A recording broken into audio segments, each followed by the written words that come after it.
Bismillahirrahmanirrahim. Assalamualaikum warahmatullahi wabarakatuh. Alhamdulillahi rabbil alamin. Assalatu wassalamu ala man unzila ilaihi al-Qur'anul karim wa ala alihi wa man tabi'ahum bi ihsanin ila yaumiddin. Asyhadu an la ilaha illallah wahdahu la syarika lah wa asyhadu anna Muhammadan abduhu wa rasuluhu la nabiyya ba'dah. Asbahna wa asbahal mulku lillahi walhamdulillahi la syarika lah, la ilaha illa huwa wa ilayhin nusyur. Asbahna ala fitratil islam wa kalimatil ikhlas wa ala dini nabiyina Muhammadin sallallahu alaihi wasallam wa ala millati abina Ibrahim hanifa wa ma kana minal musyrikin. Hadirin jamaah Masjid Al-Huda yang insyaallah senantiasa dirahmati oleh Allah Subhanahu wa taala.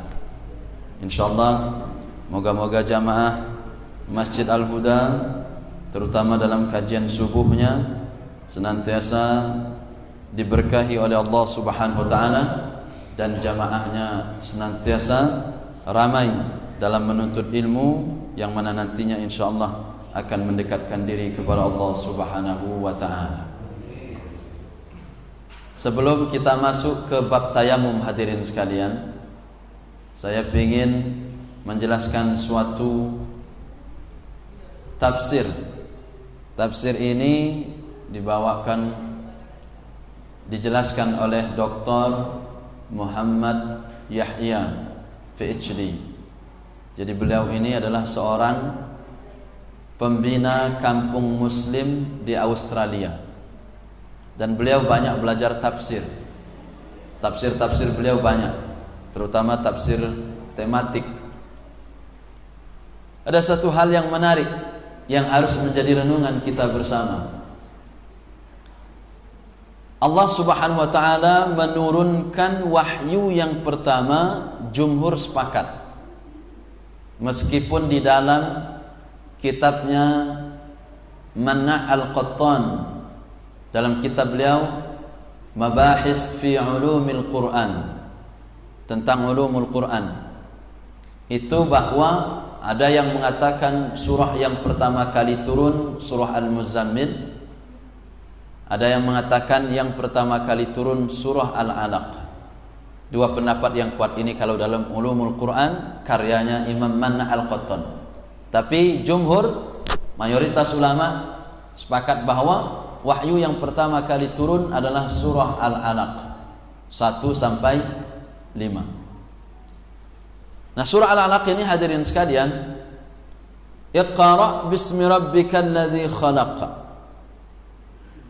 Perintah yang pertama ini juga yang pertama diturunkan oleh Allah Subhanahu wa taala, dan fi'il amarnya di sana adalah setiap individu kita.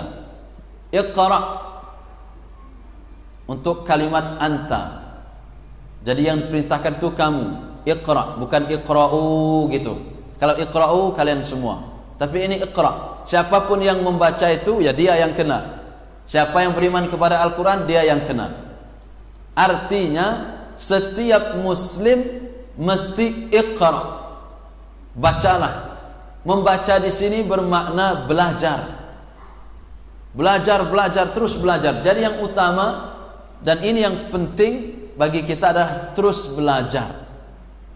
Terus belajar. Dimanapun kita berada, sudah umur berapapun kita, belajar.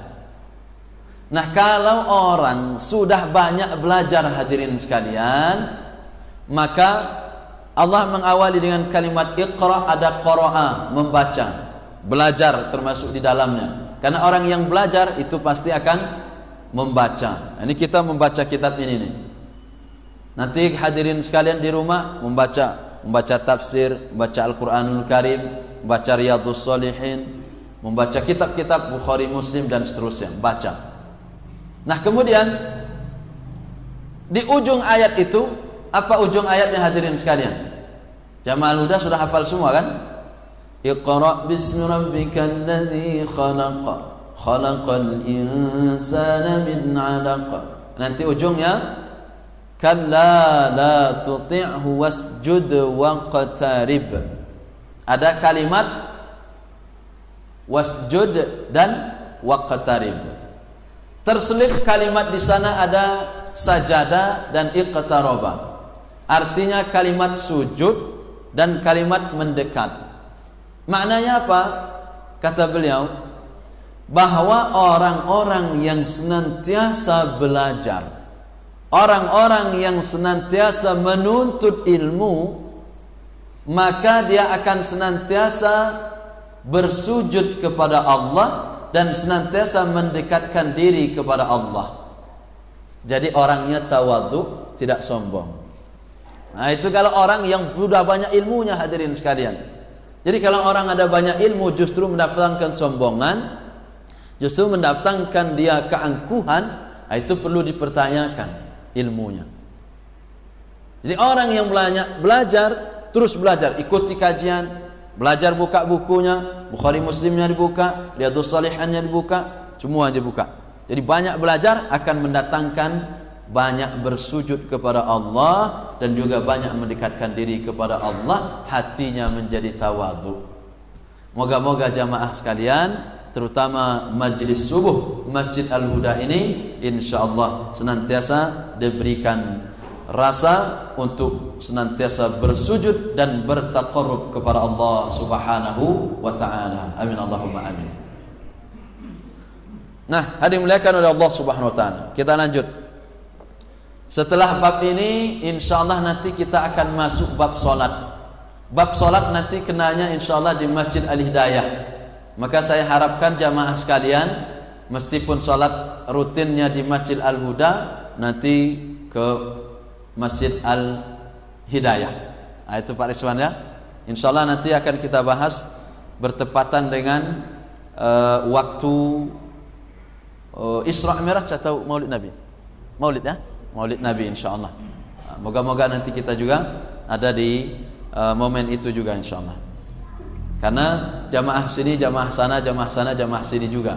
Maka kita lanjutkan saja materinya hadirin sekalian. Nah, kita masuk bab tayamum. Tayamum itu apa? Kemudian apakah benar? Ada yang mengatakan bahwa tidak sah tayamumnya kalau tidak dengan debu. Ada yang mengatakan tayamum itu mesti cuman sekali dalam solat. Jadi kalau dah pakai sekali solat, setelah itu enggak bisa dipakai lagi. Ada yang mengatakan seperti itu dan seterusnya. Kemudian ada yang mengatakan bahwa tayamum itu hanya untuk apabila tidak menemukan air. Selain itu tidak boleh dan macam-macam. Itu yang sering kita dengar selama ini. Nah, maka hadirin dimuliakan oleh Allah Subhanahu wa taala, mari kita perdalami lagi apa itu tayamum dan bagaimana caranya, kemudian apa saja yang dipakai untuk bertayamum, apa yang membatalkan tayamum, dan apakah benar tayamum itu hanya untuk sekali salat dan seterusnya. Nah itu. Nah maka dimuliakan oleh Allah Subhanahu wa taala. Pertama, definisi tayamum. Tayamum itu maknanya artinya al-qasdu. Al-qasdu itu artinya apa? Bertujuan, punya maksud tertentu. Maksudnya adalah pengganti dari wudu. Maksudnya apa? Pengganti dari wudu. Ini yang pertama hadirin yang dimuliakan oleh Allah Subhanahu wa taala. Yang kedua, makna tayamum adalah mengusapkan wajah dan kedua telapak tangan. Itu artinya tayamum. Berbeda dengan berwudu. Kalau berwudu, minimal anggota wudu ada membasuh wajah, membasuh tangan, mengusap kepala, dan juga membasuh kedua kaki. Itu anggota wudu yang wajib untuk dibasuh. Selain itu adalah hal yang sunnah. Nah, hadirin dimuliakan oleh Allah Subhanahu wa taala. Apa yang menjadi dalil untuk disyariatkan tayamum? Perhatikan apa yang disabdakan oleh Rasulullah sallallahu alaihi wasallam. Ada di dalam surah An-Nisa ayat 43. Kemudian ada juga di hadis Rasulullah sallallahu alaihi wasallam. Apa kata beliau? Ju'ilatil ardu kulluha li wa li ummati masjidan wa tahura. Fa aynama adrakat rajulan min ummati as-salatu fa indahu tahuruh. Ini dalilnya hadirin sekalian. Seluruh bumi, kata Nabi, diciptakan untukku dan untuk umatku sebagai tempat bersujud dan juga sebagai alat untuk bersuci. Jadi dimanapun kita berada hadirin sekalian, itu boleh untuk melakukan salat, karena bumi ini dijadikan oleh Allah untuk umatnya untuk Nabi Muhammad dan untuk umatnya, dan juga dijadikan bisa dipakai untuk bersujud dimanapun berada, kecuali di tempat-tempat yang kotor. Makanya jangan heran hadirin sekalian, kalau hadirin sekalian rajin lihat YouTube, di Timur Tengah itu banyak orang sholat, parkirin mobil, dia sholat di belakang mobil. Pernah lihat ya? Mereka sholat di belakang mobil. Ada orang-orang Palestina sholat di bawah pohon, sholat duha di bawah pohon, segala macamnya. Boleh. Ambil sejadah, gelar di sana sholat duha. Misalnya kita mau sholat hajat, kebetulan jauh masjidnya, sholat saja misalnya di tempat yang bersih, dimanapun di bumi ini. Ini hadisnya. Ju'ilatil ardu kulluha li wa li ummati masjidan wa tahura. Ini kata Nabi, seluruh bumi diciptakan untukku dan untuk umatku sebagai tempat bersujud dan juga sebagai tempat alat bersuci. Nah, dimanapun nanti alat untuk bersuci bisa dipakai hadirin sekalian. Nah, terutama untuk bertayamum. Di mana saja seorang laki-laki mendapati waktu untuk sholat, maka di sanalah dia mendapati alat untuk bersuci. Kalaupun tidak ada air, ada tanah. Selain itu, nggak ada pilihan lain. Ada tanah, kemudian ada air. Kalau nggak ada air, ada tanah. Ada artinya ada pilihan yang diberikan oleh Allah Subhanahu wa taala untuk kemudahan kita dalam melakukan ketaatan kepada Allah Subhanahu wa taala. Yang berikutnya hadirin sekalian, yang menarik, ternyata tayamum ini hanya diberikan kepada umatnya Rasulullah sallallahu alaihi wasallam. Umat-umat terdahulu itu tidak ada tayamum. Mana dalilnya? Saya bacakan dulu jemaah sekalian. Salah satu beberapa kelebihan yang diberikan oleh Allah kepada Rasulullah sallallahu alaihi wasallam. Apa kata Nabi? Wa'titu khamsan lam yu'tahunna ahadun qabli. Nusirtu birru'bi masirata syahrin wa ju'inat liyal ardu masjidan wa tahura fa ayyuma rajulin min ummati adrakathu as-salatu falyusalli wa uhillat liyal ghanam wa uhillat liyal ghanaimu wa lam tahilla li ahadin qabli wa u'titu asy-syafa'ah wa kana an-nabiyyu yub'atsu ila qaumihi khassatan wa bu'istu ilan nasi 'ammatan. Jamaah sekalian, ini hadisnya. Apa kata Rasulullah SAW? Aku diberikan 5 perkara yang tidak diberikan kepada seorang pun sebelumku. Jadi ada 5 kelebihan jamaah sekalian, yang mana ini merupakan kelebihan Nabi, tidak diberikan kepada nabi-nabi sebelumnya. Apa kelebihan itu? Kelebihan yang pertama, aku, kata Nabi, diberi pertolongan dengan rasa takut yang menghinggapi hati para musuh dari jarak tempuh 1 bulan. Jadi musuh jarak tempuh 1 bulan belum aja menemui Nabi, mereka sudah merasakan ketakutan di dalam jiwa mereka. Dan ini tidak diberikan kepada Nabi sebelumnya. Ini yang pertama hadirin sekalian. Yang kedua, bumi dijadikan untukku sebagai masjid dan alat untuk bersuci. Dan bumi itu dijadikan oleh Allah untuk Nabi Muhammad SAW dan kaumnya sebagai masjid dan juga bisa dipakai untuk bersuci. Berikutnya yang ketiga, dimanapun Aku dibolehkan mengambil harta rampasan perang. Nabi punya hak untuk mengambil harta rampasan perang. Padahal tidak seorang pun sebelumku yang diperbolehkan mengambil harta rampasan perang, kata Nabi. Dan aku juga diberikan syafaat. Nabi bisa memberikan syafaat. Bayangkan hadirin sekalian, dan yang diberikan syafaat ini nanti adalah orang yang diakui oleh Nabi sebagai umatnya, bukan orang yang mengaku-ngaku sebagai umatnya Nabi. Karena banyak orang mengaku umatnya Nabi tapi tidak mengikuti apa yang diajarkan oleh Nabi.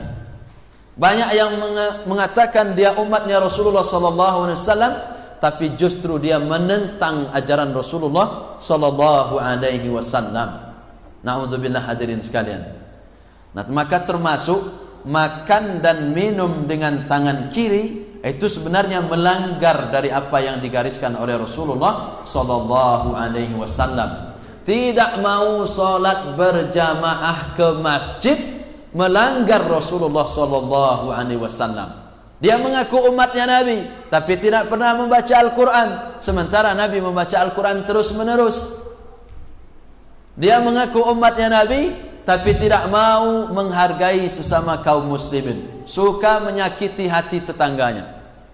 Nabi sampai bersabda bahwa dia bersumpah tidak beriman, kata Nabi, tidak beriman orang yang senantiasa menyakiti tetangganya dengan lisan dan tangannya.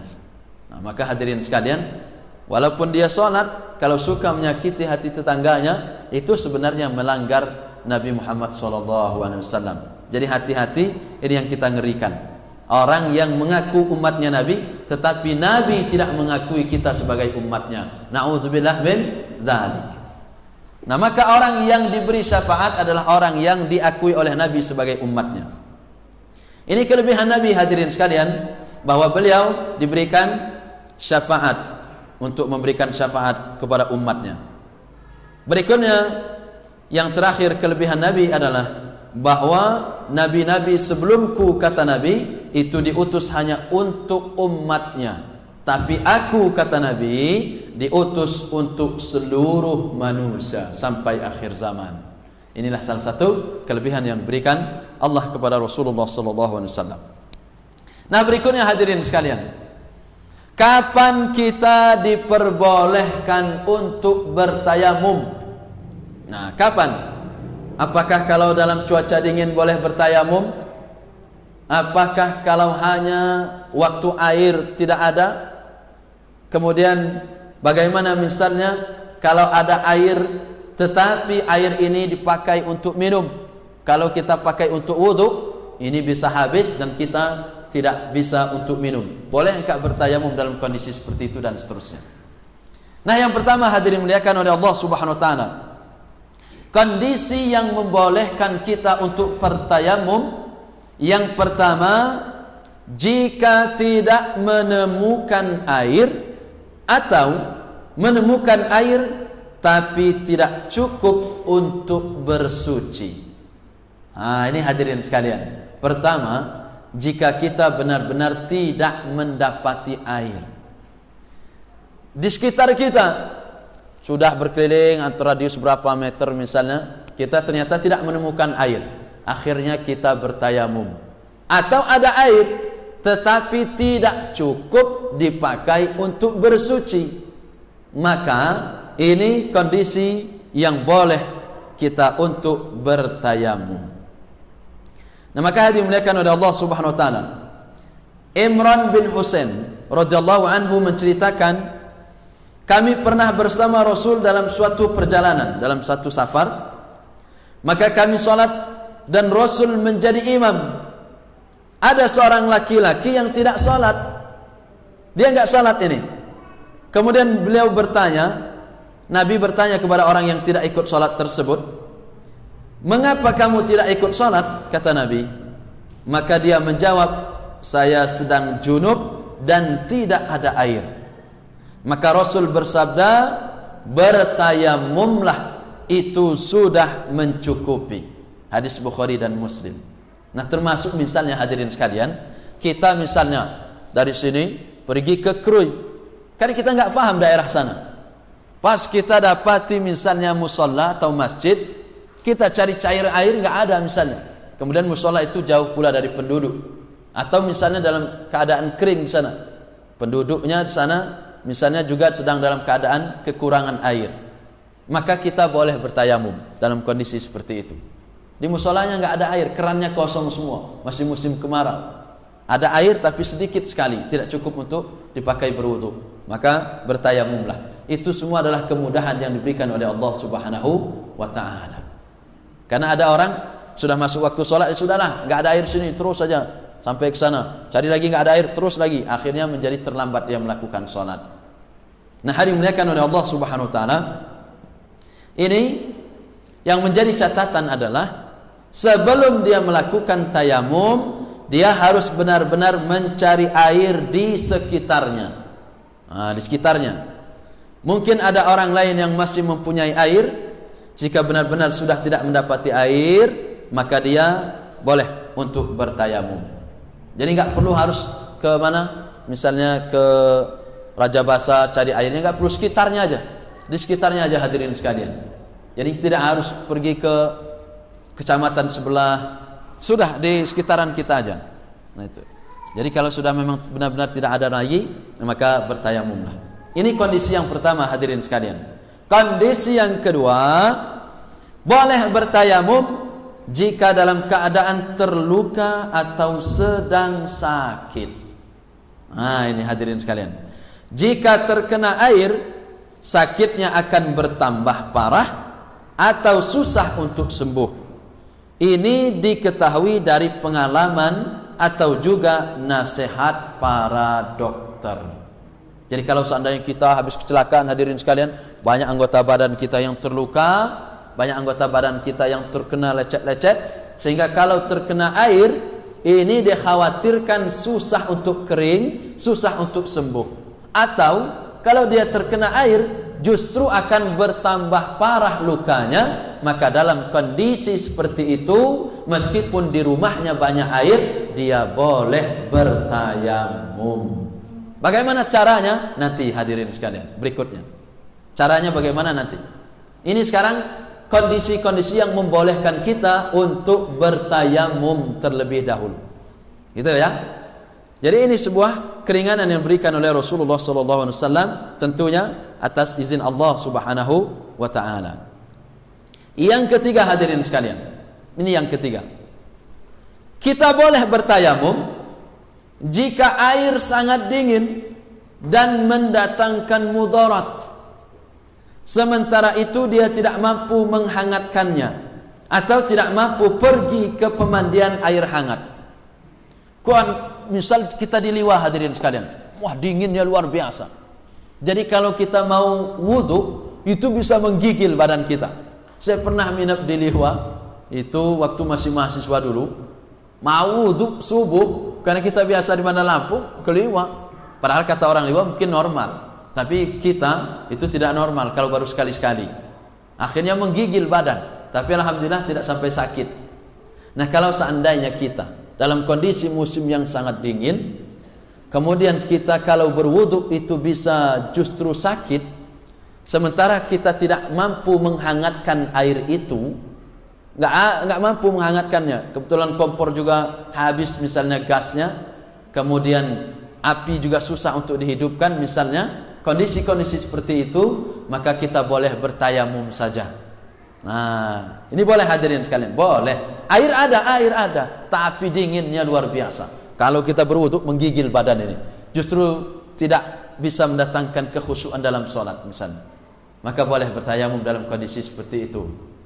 Nah hadirin muliakan oleh Allah Subhanahu wa taala, pergi ke Bogor misal puncak, wah dinginnya luar biasa misalnya sana, airnya ada tapi tidak mampu kita untuk menghangatkannya, maka itu bisa untuk bertayamum.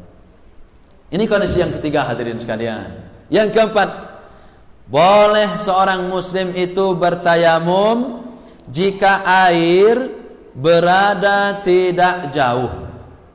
Airnya ada, nggak jauh dari rumahnya, namun khawatir atas keselamatan dirinya dan juga keselamatan kehormatannya, atau juga keselamatan hartanya, atau juga dia khawatir tertinggal oleh temannya, atau dia khawatir ada musuh yang menghadang, baik itu musuh dari manusia ataupun musuh dari yang lainnya, bisa binatang buas dan lain sebagainya, atau dia berada dalam sel penjara, atau dia tidak bisa mengambil air karena tidak ada alat untuk mengambilnya, maka hal seperti itu boleh dia bertayamum.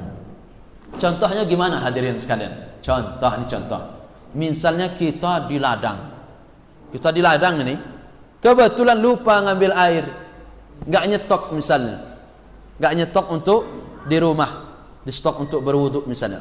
Pas kita mau sholat subuh, kita mau keluar, ngeri airnya, air atau sungai mungkin sekitar 1 kilo, nggak jauh sebenarnya, atau setengah kilo, 500 meter. Tapi karena banyak harimau, ada babi hutan, ada mungkin ular besar, dia khawatir keselamatan dirinya, takut dia pergi ke tempat air tersebut, maka dia boleh untuk bertayamum. Atau misalnya air habis dalam rumahnya, sementara ini kondisi dalam keadaan rusuh, kita sedang tidak menentu. Kalau keluar kita bisa tangkap aparat misalnya, kalau keluar kita bisa dipenggal orang, kalau keluar kita bisa ditembak orang misalnya. Nah, kita khawatir kalau keluar rumah, karena air itu adanya berada di luar rumah, di dalam rumah tidak ada air, maka kita bisa bertayamum, boleh bertayamum dalam kondisi seperti itu. Nah, ini hadirin muliakan oleh Allah Subhanahu wa taala. Boleh. Atau kita misalnya ada sumur tapi tidak ada air, tidak ada alat untuk mengambilnya, tidak ada embernya, tidak ada talinya juga ada. Nah, itu. Maka kita boleh bertayamum dalam kondisi seperti itu. Berikutnya, boleh juga begini hadirin muliakan oleh Allah Subhanahu wa taala. Jika ia mandi akan ada tuduhan-tuduhan negatif, maka ia diperbolehkan untuk bertayamum. Dibolehkan artinya, tidak wajib. Contohnya apa? Seseorang yang menginap di rumah teman laki-lakinya yang sudah beristri, lalu malam harinya ia bermimpi basah. Untuk menghindari praduga negatif, maka kalau dia mandi subuh, itu takut dicurigai oleh kawannya. Ini habis ngapain ini katanya, ya kan gitu. Nah, maka kan begini kasusnya. Ini seorang laki-laki minap di rumah kawannya. Kawan ini sudah punya istri. Kebetulan malam harinya kawan yang minap ini dia mimpi basah. Mestinya kan mandi wajib, mandi junub, ya kan? Nah, untuk menghilangkan praduga negatif dari kawannya ini, karena takut diduga ini habis ngapain dia ini kok mandi-mandi subuh, kan gitu. Mandi-mandi sebelum subuh ini kawan ini. Jangan-jangan dia habis menggoda istri saya katanya, kan gitu. Nah, untuk menghilangkan praduga seperti ini, maka dia boleh bertayamum untuk menghilangkan hadas besarnya tadi berupa junubnya. Jika dia khawatir kalau praduga negatif itu, apalagi seorang temannya ini adalah orang yang sangat cemburu dengan istrinya. Nah, itu. Tapi kalau dia sudah memberikan pemahaman kepada kawannya, ini mohon maaf Mas, saya ini harus terpaksa mandi sebelum subuh karena mohon maaf demi Allah tadi waktu malam tadi saya bermimpi basah. Jadi mohon jangan curiga. Nah, ini saya ini harus harus mandi wajib sebelum subuh ini saya lakukan. Nah, maka dia mandi. Nah, itu hadir muliakan oleh Allah Subhanahu wa taala. Nah, kondisi yang kelima. Boleh seseorang itu bertayamum jika air itu dibutuhkan sekarang atau pada waktu yang akan datang, untuk minum dirinya atau untuk minum makhluk yang lainnya, binatang ternaknya dan seterusnya. Meskipun untuk minumnya seekor anjing peliharaan, anjing yang untuk menjaga binatang ternak dan seterusnya. Nah, hal seperti ini hadirin sekalian, contoh misalnya ada air, tapi air itu terbatas. Kalau dipakai untuk berwudu, maka akan hilang air stok minumnya, akan hilang juga air minum untuk binatang peliharaannya. Ini sebenarnya untuk binatang peliharaan atau untuk stok minum mereka. Kalau dipakai berwudu, maka bisa habis. Maka dalam kondisi seperti ini, boleh dia bertayamum jika tidak ada pilihan air lainnya selain itu. Nah, ini hadirin sekali muliakan oleh Allah Subhanahu wa taala. Kenapa? Karena untuk minum itu jauh lebih penting, karena itu adalah hifzun nafas, menjaga diri daripada dia melakukan wudu. Maka boleh dia bertayamum dalam kondisi seperti itu. Nah, hadirin yang muliakan oleh Allah Subhanahu wa taala. Ada yang keenam sebenarnya yang diberikan penjelasan oleh Imam Said Sabiq dalam kitabnya beliau. Ada air dan dia mampu untuk menggunakan air tersebut, namun waktu sholat hampir habis, sehingga kalau misalnya dia berwudu harus pergi ke kamar mandi, kemudian dia harus jauh juga jaraknya, sementara waktu misalnya sholat hanya tinggal 5 menit lagi, maka dia boleh kondisi seperti itu, karena tayamum itu simple, hanya membasuh 2 anggota tubuh saja, hanya mengusap 2 anggota tubuh saja, maka dia boleh bertayamum. Ini kondisi yang keenam hadirin sekalian, dan ini nampaknya jarang kita temui. Kondisinya begini, airnya ada, kemudian airnya cukup, tetapi yang menjadi masalah waktu sholatnya hampir habis.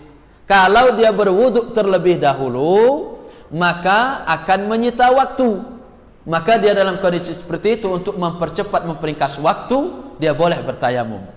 Karena waktunya tayamum paling hanya 1 menit, selesai.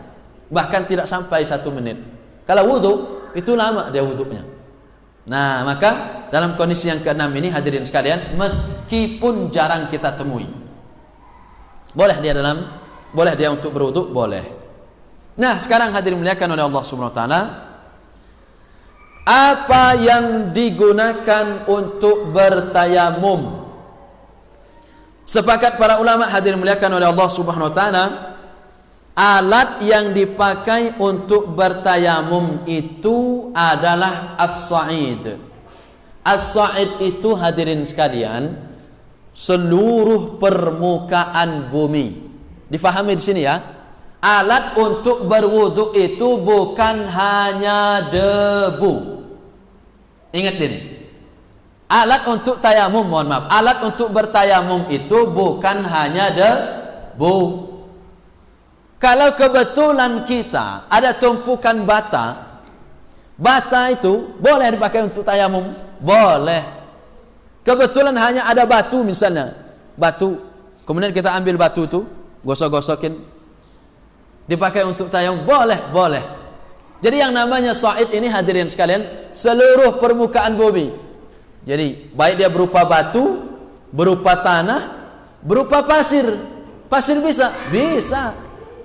Kebetulan lagi di pantai, yang dekat-dekat pantai itu airnya kotor misalnya, kan laut bisa buat untuk bersuci, tapi di pinggir-pinggir pantai itu kotor, banyak kotoran manusia misalnya, ngeri dia kan. Tapi cari air susah, apalagi di pinggir pantai biasanya air tawar susah hadirin sekalian. Udah tayamum aja. Pakai apa alatnya? Pasir. Karena pasir itu merupakan sa'id, boleh dipakai untuk bersuci. Nah, maka hadirin muliakan oleh Allah Subhanahu wa taala, disinilah yang perlu kita pahami pertama, bahwa alat untuk bersuci itu adalah as-sa'id. As-sa'id. Jadi permukaan bumi bisa berupa dia tanah, bisa berupa pasir, bisa berupa batu, bisa juga dia berupa batu bata misalnya, karena ada debunya juga, dan yang sejenisnya. Nah, ini hadirin sekalian. Jadi jangan sampai kita, karena banyak orang itu harus cari-cari debu dulu, mana debu ini, padahal ada tanah, dia harus cari yang ada debunya. Pokoknya tanah itu bisa dipakai untuk bersuci, bisa, tempelkan tangan. Nah, ini cara bertayamum hadirin sekalian. Yang pertama, jangan lupa berniat terlebih dahulu. Baca bismillah. Baca basmalah ya, niat dulu, kemudian baca basmalah. Tempelkan tangan ini, tempelkan ke sa'id tadi. Apa sa'id itu? Bisa dia pasir, bisa juga berupa batu-batuan, bisa juga dia berupa pasir, bisa berupa tanah, bisa juga batu bata dan seterusnya, maka itu bisa pakai gitu. Nah, kemudian hadirin sekalian, ditiupkan, telapak tangan kita ditiupkan. Atau bisa juga, mohon maaf, ini yang kedua, tempelkan begini, ditepukkan. Kalau bahasa hadis itu ditepukkan. Kemudian bisa diginikan juga, bisa. Atau kalau enggak, tepukkan begini, tiupkan. Kemudian langsung mengusap wajah, mengusapkan wajah, kemudian langsung mengusap tangan sampai pergelangan. Ini pendapat yang paling kuat. Wamsahu wujuhakum wa aydiyakum min. Jadi ngusap wajah, kemudian tangan dengan debu tersebut. Dah selesai. Begitu saja tayamum itu. Jadi simple hadirin sekalian. Ambil misalnya tanah ini, walaupun agak basah-basah tanahnya, ya nggak jadi masalah. Ambil, kemudian tiupkan atau diginikan, kemudian langsung diusapkan, kemudian langsung, kemudian langsung, dah selesai. Itu namanya tayamum. Mudah. Maka hadirin dimuliakan oleh Allah Subhanahu wa taala, tidak perlu tayamum berkumur-kumur. Tayamum kumur-kumur, batuk-batuk dia. Atau harus pakai kuping juga tayamum. Kalau orang nggak ngerti kan gimana tayamum? Muka dia mungkin tangannya juga sampai sini, habis itu dia ginikan juga, ya kan? Debu ke kepalanya. Bahkan dulu sahabat sebelum diajar oleh Nabi, ada seorang sahabat hadirin sekalian, dia habis junub, habis itu dia guling-gulingin badan ke tanah. Nah itu. Kenapa? Karena pikir dia tayamum itu begitu caranya. Akhirnya diajarkan oleh Nabi. Maka kata Nabi, cukup kau menepukkan tangan, sekali lagi ditiup, atau boleh diginikan juga, langsung mengusapkan wajah, seluruh wajah hadirin sekalian, wajah semuanya, kemudian langsung tempelkan begini. Dah, selesai. Nah itu ya. Nah itu. Jadi tayamum selesai. Nah, hadirin dimuliakan oleh Allah Subhanahu wa taala, inilah yang menjadi cara kita untuk mengambil salah satu syariat yang diajarkan oleh Allah melalui Rasulullah sallallahu alaihi wasallam. Apa kata Nabi? Hadisnya gini hadirin sekalian. Innama kana yakfika an tadriba bikaffayka fit turab thumma tanfukha fihima thumma tamsaha bihima wajhaka wa kaffayka ila ar-rusghain. Kamu, kata Nabi, cukup menempelkan dua tangan ke tanah, tidak harus ada debunya, tidak harus tanah. Kalau ada debunya bagus. Lalu meniupnya itu tadi, kemudian mengusapkannya ke wajah dan ke kedua tangan sampai pergelangan tangan. Tuh hadisnya. Jadi hadirin dimuliakan oleh Allah Subhanahu wa taala, sampai di sini insyaallah moga-moga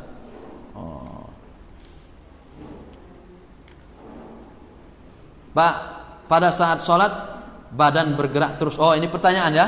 Oh ya, siapa? Apa udah langsung tanya jawab ini ceritanya? Gimana Pak Rizwan? Disambung dulu atau langsung tanya jawab?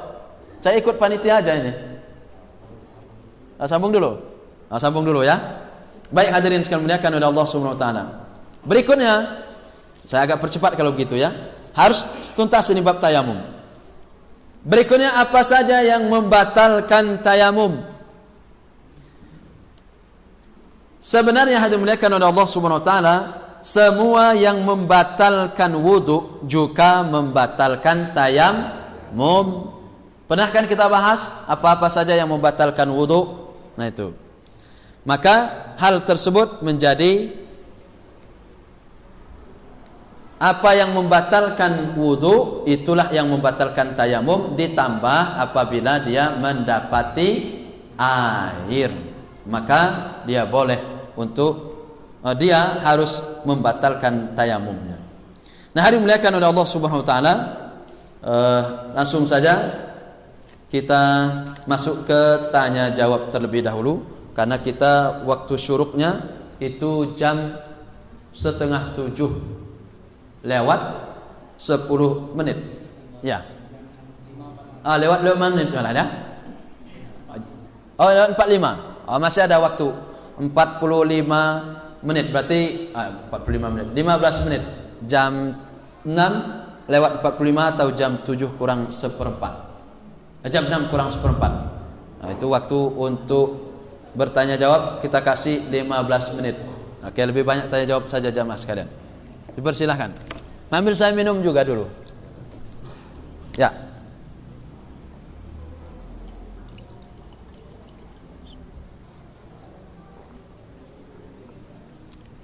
Ada pertanyaan jamaah sekalian?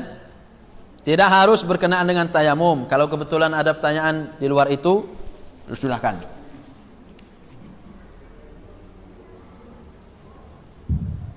Itu Ustaz. Waalaikumsalam warahmatullah. Oh ya, monggo Pak. Bagaimana kita bertayamum dalam kondisi di atas pesawat, Ustaz? Ya. Terima kasih. Bertayamum. Oh ya, monggo. Di dalam pesawat, Pak Ustaz. Baik.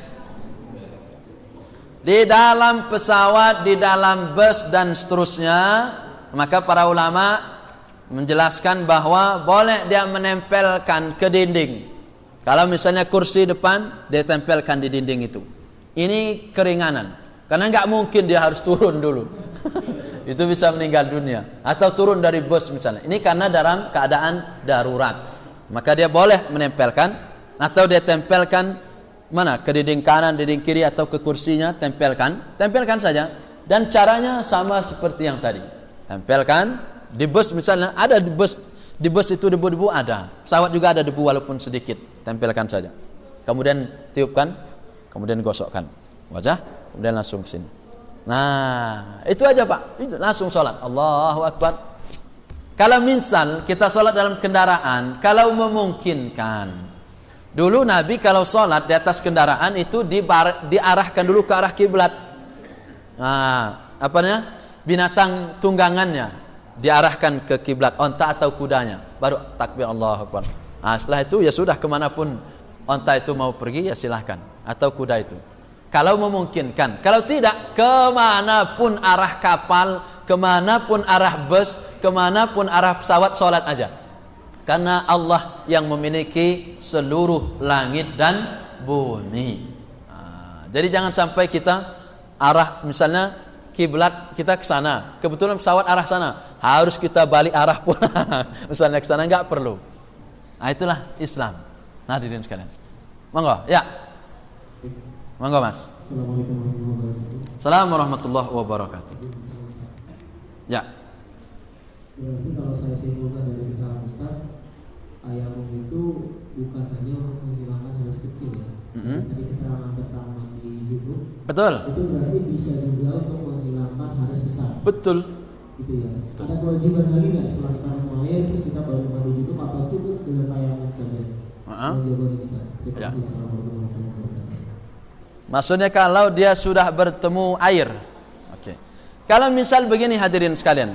Kasusnya begini, misal dia junub nih, subuh, misal subuh nih, junub, mungkin mohon maaf, mungkin dia habis olahraga sama istrinya tadi, atau dia mimpi basah dan seterusnya, tidak menemukan air, atau misal dalam kondisi yang sangat dingin, kalau dia berwudu dengan air itu justru akan dia mendatangkan menggigil badannya sehingga dia bertayamum. Habis itu dia sholat subuh, Allahu Akbar. Kemudian habis itu mungkin datang kawannya misalnya, atau dia menemukan air yang bisa dipakai untuk berwudu. Maka dalam kondisi seperti itu dia tidak perlu mengulangi sholatnya. Nah, jadi sudah sholat dia misal subuh, ada air ini, udah sholat dia, maka nggak perlu lagi dia harus mandi kemudian mengulangi sholatnya lagi. Nah, itu sepakat para ulama seperti itu. Artinya apa? Dalam kondisi yang tadi, kalau dia sudah, karena dia akan melakukan ibadah, mengangkat hadas besar, mengangkat hadas kecil tadi, kemudian dia menggunakan tayamum karena beberapa kondisi tadi, maka setelah dia menemukan air, itu amal-amal yang ibadah yang tadi yang sudah dia lakukan tidak perlu diulang lagi. Tapi untuk kedepannya dia harus menggunakan air. Nah, begitu Mas. Ya, begitu ininya. Ya. Ya, monggo silakan. Ya, Ustadz kita ini. Silakan. Ini pertanyaan dulu. Assalamualaikum warahmatullahi wabarakatuh. Alhamdulillah pada pagi hari ini kita mendapatkan penjelasan tentang tayamum. Ya. Yang saya tanyakan Pak Ustadz, yang pertama, untuk berapa kali sholatkah, sholat wajib ataupun sholat sunnah, tayamum itu dilaksanakan? Apakah bisa 2 kali sholat wajib atau bagaimana? Tolong itu dijelaskan. Yang kedua, dalam kepengurusan jenazah, itu kan ada memandikan. Bagaimana kalau pada saat itu tidak air? Tidak ada air. Misalnya meninggal di atas bukit jauh kemana-mana sehingga mengambil keputusan untuk dikuburkan di situ. Artinya di situ tidak ada air. Apakah si mayat harus ditayami atau bagaimana? Mohon dijelaskan. Sekian. Assalamualaikum warahmatullahi wabarakatuh. Ya, ini pertanyaan yang luar biasa.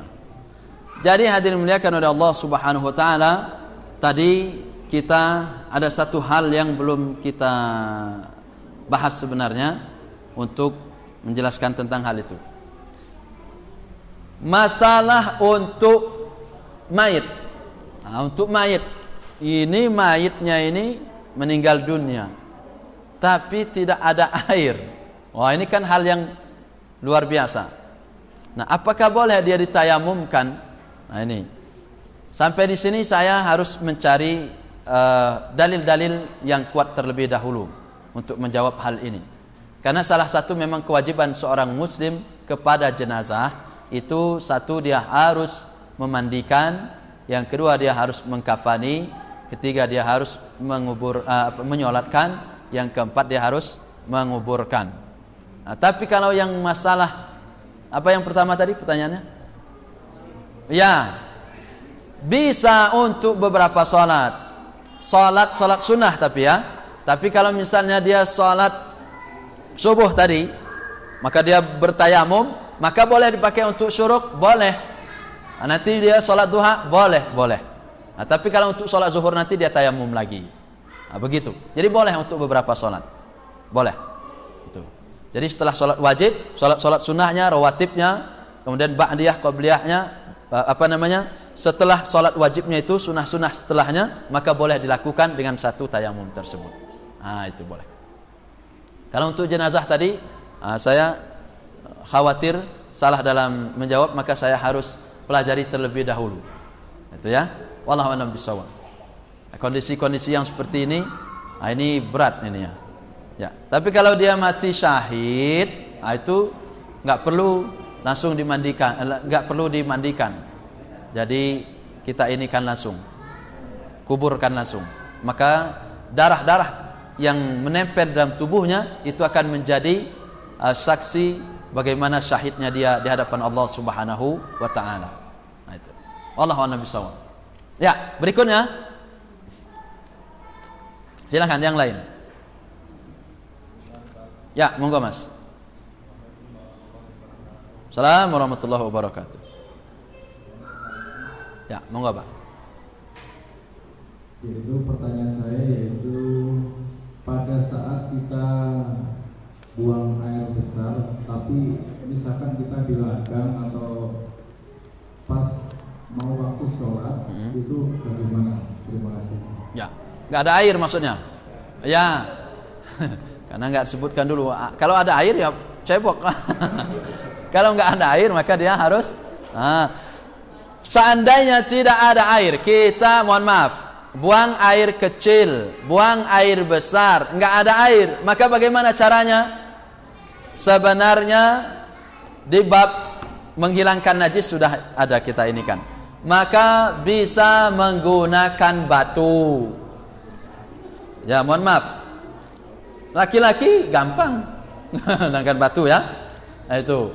Bisa juga, mohon maaf ini. Kalau ada tembok misalnya, gosokkan ke tembok kalau laki-laki. Ya. Ini mohon maaf ini, bukan ini ya Pak ya. Bukan belajar, bukan ini jorok bukan. Tapi benar ini benar. Ya, benar. Ya. Mohon maaf ini. Jangan berpikir yang macam-macam ya. Tapi ini ajaran fikih mau begini, Pak. Ya, dari yang paling umum sampai yang paling tabu. Jadi kalau jamaah sekalian, kebetulan misalnya di bus habis nyopir di mana, di tol misalnya, enggak ada WC segala macam. Akhirnya ada besi-besi yang ini di tol itu kan, yang pinggir tapi jangan di tengah. Kalau tengah lihat orang. Akhirnya dibersihkan sana, rumput-rumput kering sana, digosokkan di situ, bisa sampai bersih. Kalau enggak pakai tisu. Nah, kalau buang air besar maka menggunakan daun bisa, menggunakan tisu bisa, dibersihkan. Harus. Karena kalau enggak ada maka menggunakan batu. Jadi apa yang bisa dipakai selama alat itu suci, maka bisa dipakai untuk bersuci. Nah, jadi pakai begitu, Mas. Setelah itu misalnya dia mau sholat, enggak ada air, ya tayamum tadi. Nah itu, tapi cara bersucinya setelah dia buang air besar atau buang air kecil, bisa menggunakan batu, bisa menggunakan tisu, bisa menggunakan daun. Kalau misalnya ada kain yang nganggur dan udah ini, bisa membersihkan itu kemudian dibuang. Nah itu bisa.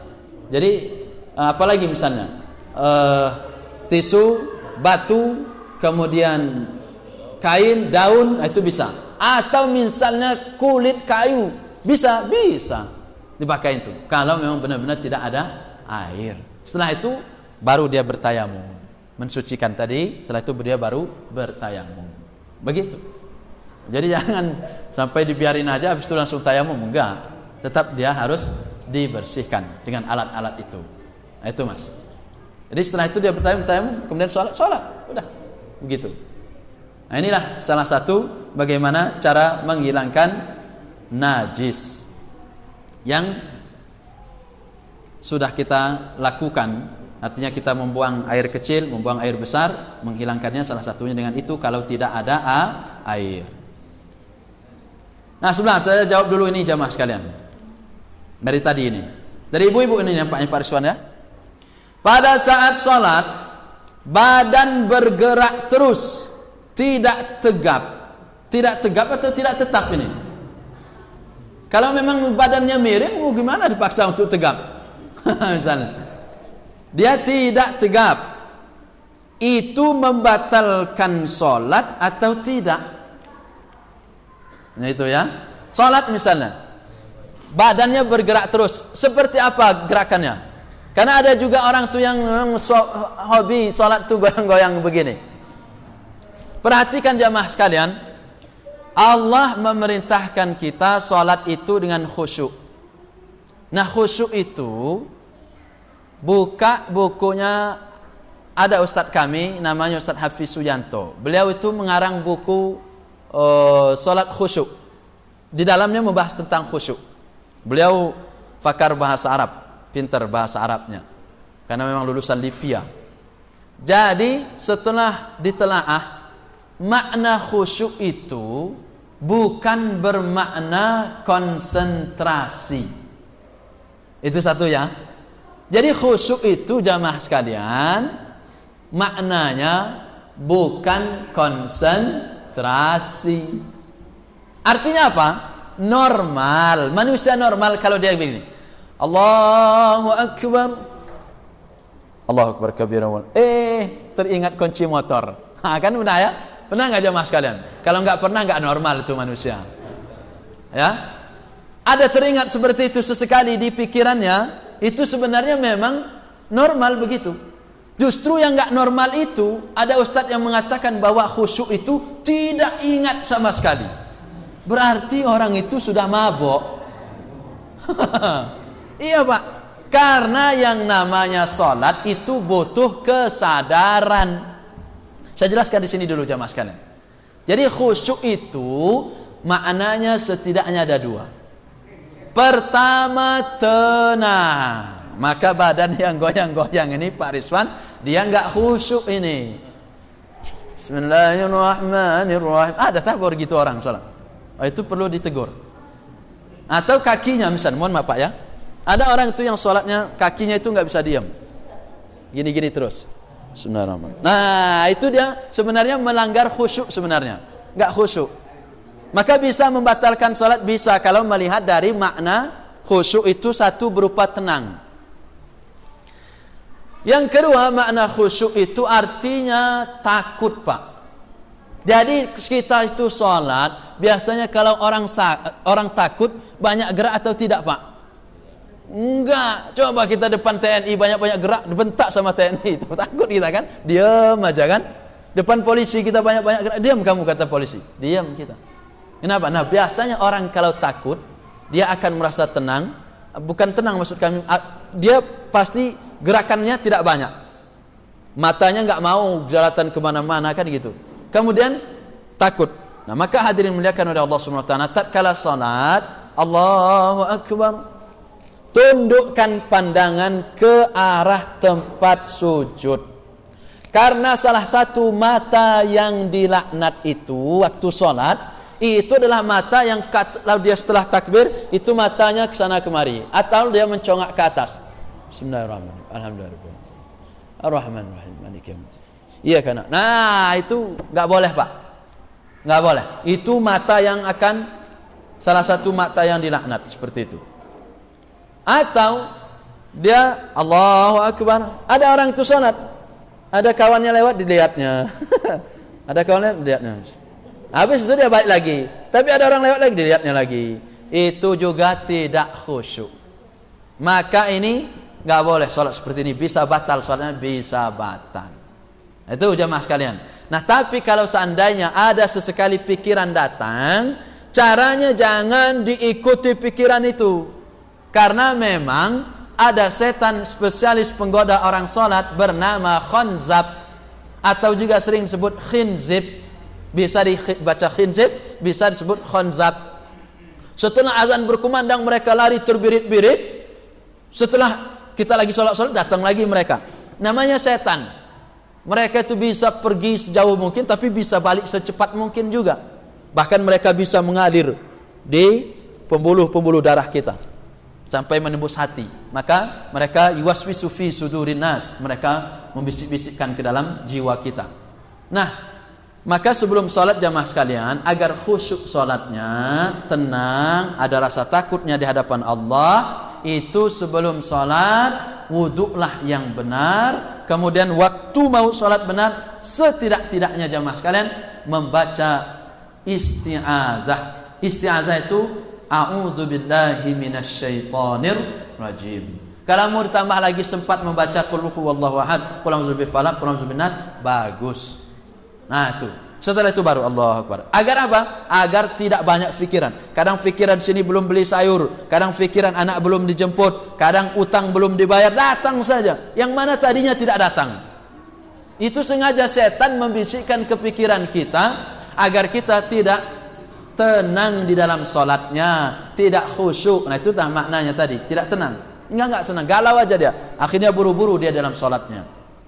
Maka hal seperti ini hanya karena Allah Subhanahu wa taala perlu diperbaiki.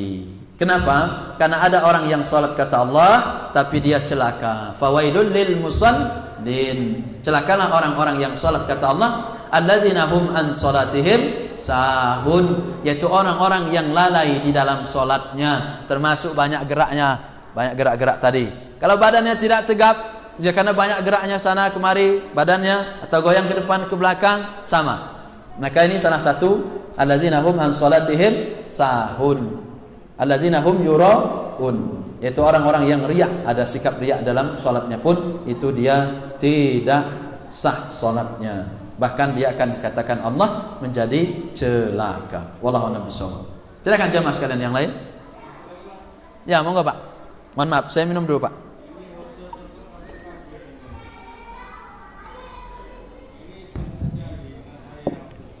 Kakek-kakek Pak ya. Assalamualaikum Assalamualaikum warahmatullahi wabarakatuh. Contoh kakek-kakek yang udah punya cucu. Ya. Sering sekali kita lagi duduk, lagi salat ya. Tahu-tahu dia udah Naik punggung. Kira-kira gimana itu? Apa kita teruskan? Kadang-kadang takut dia jatuh. Apa tunggu? Terima kasih. Wassalamualaikum warahmatullahi wabarakatuh. Assalamualaikum warahmatullahi wabarakatuh. Ya, betul. Nah, itu kayak ya. Kadang-kadang kita lagi sholat, datang cucu atau anak kita naik ke punggung. Maka sebaiknya seperti apa? Nabi pun pernah ada Hasan dan Husain naik ke punggung beliau. Maka apa yang dilakukan oleh Nabi? Nabi menunggu dulu, menunggu sampai mereka puas dulu. Jadi lama sujudnya lama, Pak. Sujudnya lama terpaksa. Nah itu. Nah kadang pula beliau menggesernya. Boleh digeser, boleh bergeser pelan-pelan. Itu tidak membatalkan sholat. Sama dengan orang begini, Pak. Kalau misalnya ada shaf, walaupun ini sebenarnya bahasan sholat. Ini shaf. Ini jamaah yang terakhir misalnya. Nah, orang ini ternyata dia batal sholatnya, akhirnya dia keluar sana. Nah, maka yang di belakangnya ini mesti harus maju. Majunya itu kan bergerak 3 langkah, maka itu tidak membatalkan sholat. Dia bergerak maju, nutupin. Atau samping sini yang gerak ke sini, nutupin. Nah, mana saja yang lebih efisien. Jadi inilah boleh bergerak sini, nutupin. Itu pernah Nabi juga dinaiki oleh Hasan dan Husain. Nah, beliau pun menunggu, kadang beliau juga menggeserkannya. Jadi boleh. Jadi kalau kakek udah kelamaan sujud, justru kepala malah sakit misalnya, kebetulan lagi migrain misalnya, akhirnya digeserkan pelan-pelan saja. Geserkan, kemudian bangun. Boleh. Bahkan Nabi lagi sholat malam, ini artinya boleh geser-geser sesuatu. Kalau ada kucing misalnya, Pak, ada kucing lewat, mau sujud, kucing nongkrong, kan sering kan gitu. Boleh nggak digeser? Kadang-kadang ada orang karena takut geser, akhirnya sujudnya yang dimiringkan, kucingnya tetap di tempat kan gitu. Boleh digeser, boleh geser. Nah itu, Pak. Nabi sholat malam, kaki Aisyah ngejulur, maka Nabi ambil kakinya digeserin, baru sujud beliau. Nah ini artinya dalil bahwa boleh menggeser sesuatu yang mengganggu, termasuk tadi cucung yang sedang naik di punggung kita, atau cucung lagi main-main tempat sujud kita misalnya, kita geserin sedikit baru sujud sebelah itu, boleh. Nah itu kan, wallahu a'lam bishawab. Ya silakan jamaah sekalian, masih ada? Gimana Pak Ketua? Cukup ya? Ya karena habis ini ada undangan makan bersama katanya. Makan pagi. Oh masih ya. Di mana ini? Assalamualaikum warahmatullahi wabarakatuh. Oh di atas ya. Assalamualaikum warahmatullahi wabarakatuh. Monggo Bu. Yang saya tanyakan Ustaz di luar tema Oke. ya, tapi masalah sholat. Yang pertama, ini khususnya untuk ibu-ibu. Ya. Terkadang kita sholat tanpa sadar jari kita kadang terlihat atau rambut. Nah itu sholat kita batal, sah atau tidak, atau wajib kita ulang. Ya. Terus yang kedua, dalam barisan sholat atau saf, itu yang perlu kita penuhi itu harus sebelah kanan atau sebaiknya sebelah kiri atau gimana Ustaz? Kami mohon penjelasannya. Terima kasih. Wassalamualaikum warahmatullahi wabarakatuh. Assalamualaikum warahmatullahi wabarakatuh. Baik. Aurat wanita itu boleh terlihat. Bukan aurat maksudnya. Maksudnya anggota badan wanita itu boleh terlihat, satu wajahnya, yang kedua telapak tangannya. Artinya kalau seandainya sesekali itu terlihat, maka itu tidak batal sholatnya. Itu ya. Itu yang kedua. Nah yang pertama. Yang kedua, sholat shaf yang harus dipenuhi dulu, apakah geser sebelah kanan, kemudian bagaimana caranya? Shaf sholat itu yang penuhi dulu tuh yang di tengah. Adapun kalau seandainya harus kanan terdahulu, sebenarnya itu dikiaskan kepada mendahulukan yang kanan daripada yang kiri. Kalau kebetulan di kanan ada orang yang bau misalnya, penuhi yang kiri aja. Boleh, nggak apa-apa. Itu sebenarnya, maka sunahkan yang kanan-kanan dulu, penuhkan itu. Tapi kalau misalnya sini imam, maka makmum yang datang Nah, itu harus nyusun di tengah dulu. Baru setelah itu nyusun berikutnya. Setelah itu datang sop kedua, tengahnya dulu, bukan langsung kanan di sini, enggak, tengahnya dulu. Nah, apakah mau bertemu sebelah sini, sebelah sini? Itulah tadi. Maka dikiaskan mendahulukan yang kanan. Nah, terlebih dahulu. Itu lebih afdolnya, Bu. Itu ya. Itu. Silakan, Bu. Yang belum terjawab dikonfirmasi. Ya, moga.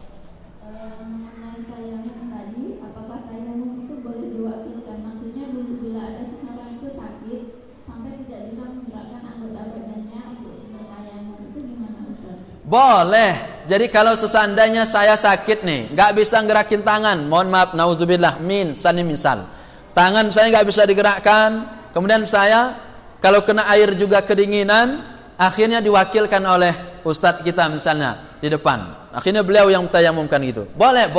Begitupun dengan wudhu, boleh, Bu. Jadi boleh diwakilkan orang. Nah, nanti Pak siapa yang mentayamumkan saya, beliau yang nempelin tangan saya, habis itu diginiinnya, habis itu ditempelinnya ke ini. Artinya wakilnya begitu, Bu. Bukan dia yang bertayamum, untuk saya tidak. Tetap badan saya, cuman artinya dia yang menggerak-gerakkannya. Begitupun dengan tayamum, dengan wudu. Dia yang menginikan tangan saya, dikasihnya atau semprot-semprotkannya air wudu itu. Kemudian dia inikan, kemudian saya inikan, begitu dan seterusnya. Boleh seperti itu. Ada orang yang membantunya, boleh, Bu. Itu. Begitu, Bu ya? Oke, ya, silakan. Masih ada ibu-ibu yang lainnya? Nah, ini baru hari ini ibu-ibu punya kesempatan untuk bertanya secara langsung. Karena mic-nya kebetulan sudah di atas nampaknya. Itu ya, sudah 2. Silakan, Bu. Masih ada, Bu? Silakan, monggo. Tidak apa-apa di luar tema, enggak jadi masalah. Ya. Kalau tidak ada, kita cukupkan dulu jamaah sekalian muliakan oleh Allah Subhanahu wa taala. Terima kasih. Moga-moga bermanfaat pertemuan kita pada hari ini, dan semoga jamaah sekalian semakin semangat insyaallah. Makin makmur masjid kita Al-Huda ini insyaallah. Amin Allahumma amin. Mohon maaf atas segala kekurangan, pada Allah kita mohon ampun, dan setelah ini jangan lupa untuk sholat syuruk terlebih dahulu. Setelah itu baru kalau ada makan silakan makan, ngopi, teh dan seterusnya. Wallahu a'lam bishawab. Assalamualaikum warahmatullahi wabarakatuh.